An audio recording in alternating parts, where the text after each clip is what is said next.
வணக்கம். இன்னைக்கு நம்ம ஒரு முழு டிஜிட்டல் மார்க்கெட்டிங் ஒர்க் புக்கை எடுத்து அதை எப்படி உங்க பிசினஸ வளர்க்கறதுக்கான ஒரு சிம்பிளான செயல் திட்டமா மாத்துறதுன்னு பார்க்க போறோம். உங்க பிசினஸ அடுத்த லெவலுக்கு கொண்டு போக நீங்க ரெடியா?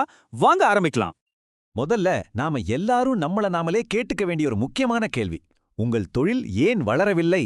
இந்த ஒர்க்புக்கோட மையமே இந்த கேள்விதான். இதுக்கு பதில் கண்டுபிடிக்கிறது தான் நம்ம பயணத்தோட முதல் படி. அந்த கேள்விக்கான பதில் ரொம்பவே சிம்பிளான 3 எழுத்துல ஆரம்பிக்குது. ஏ, பி மற்றும் சி. இதுக்கு பேர் தான் ஏபிசி மார்க்கெட்டிங். இதுதான் ஒரு வெற்றிகரமான மார்க்கெட்டிங் ஸ்ட்ராட்டஜிக்கு ரொம்ப ரொம்ப முக்கியமான அசைக்க முடியாத அஸ்திவாரம். சரி, அப்போ மார்க்கெட்டிங்கோட அந்த கோர் ஃபவுண்டேஷன், அதாவது இந்த ஏபிசிகளை பத்தி நம்ம முதல்ல நல்லா புரிஞ்சுக்கணும். எந்த ஒரு பெரிய ஸ்ட்ராட்டஜிக்குள்ள போறதுக்கு முன்னாடியும் இந்த 3 தூண்களும் ரொம்ப ஸ்ட்ராங்கா இருக்கணும். அப்போ அந்த ஏபிசினா என்ன? ஏனா ஆடியன்ஸ், சிம்பிளா சொல்லணும்னா நீங்க யார்கிட்ட பேசிட்டு இருக்கீங்க. பீனா பிராண்ட், மத்தவங்களை விட நீங்க எப்படி தனித்துவமா இருக்கீங்க, உங்க ஸ்பெஷாலிட்டி என்ன.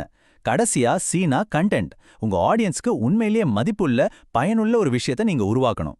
இந்த 3 சரியா செட் ஆயிடுச்சுன்னா உங்க மார்க்கெட்டிங் பாதி ஜெயிச்ச மாதிரி தான்.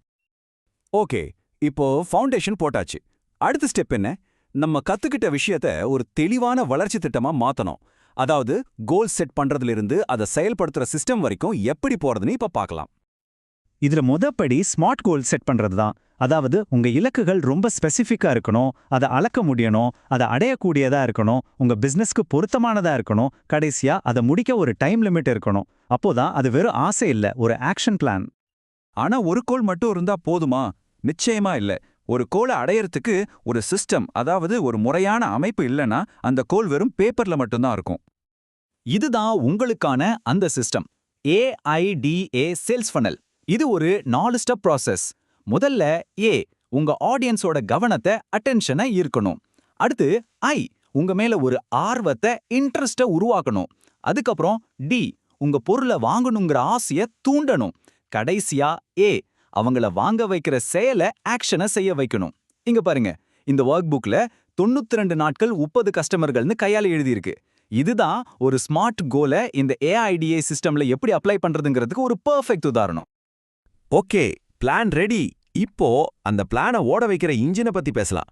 அதுதான் டிஜிட்டல் மார்க்கெட்டிங் சேனல்களும் கம்யூனிகேஷனும்.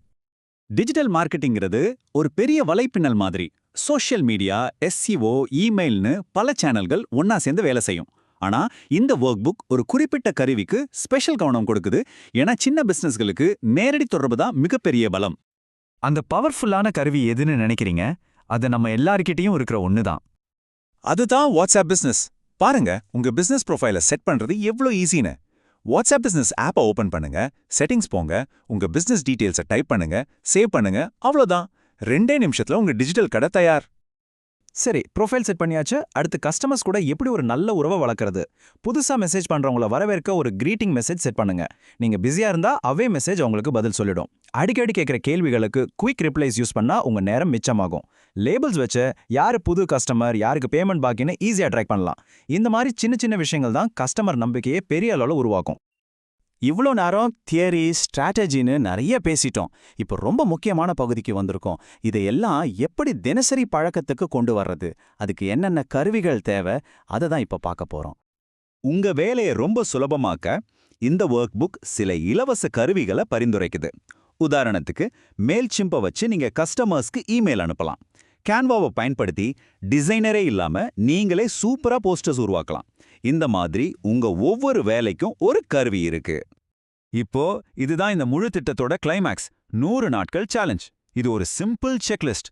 ஒவ்வொரு நாளும் நீங்க என்னென்ன வேலைகளை முடிக்கணும்னு இதுல தெளிவா இருக்கும். இதுதான் உங்களை சோம்பேறி ஆகாம தொடர்ந்து ஒவ்வொரு நாளும் செயல்பட வைக்கும் ஒரு டூல். இன்னைக்கு இருக்கிற டெக்னாலஜியை எப்படி ஸ்மார்ட்டா பயன்படுத்துறதுன்னு இந்த ஒர்க் புக் சொல்லி கொடுக்குது. இதை பாருங்க, இது ஒரு ChatGPT ப்ராம்ப்ட். நான் இந்த பிசினஸ் பண்றேன், கஸ்டமர்ஸை கூப்பிட எனக்கு 30 விதமான வாட்ஸ்அப் ஸ்டேட்டஸ் வேணும்னு கேட்டா போதும். யோசிச்சு பாருங்க, உங்க மார்க்கெட்டிங் வேலை எவ்வளோ ஈஸி ஆகும்னு. சரி, உங்களுக்கான 100 நாள் சவால் இப்போ ஆரம்பமாகுது. எல்லாமே உங்க கையில தான் இருக்கு. உங்களோட முதல் படி என்னவா இருக்க போகுது?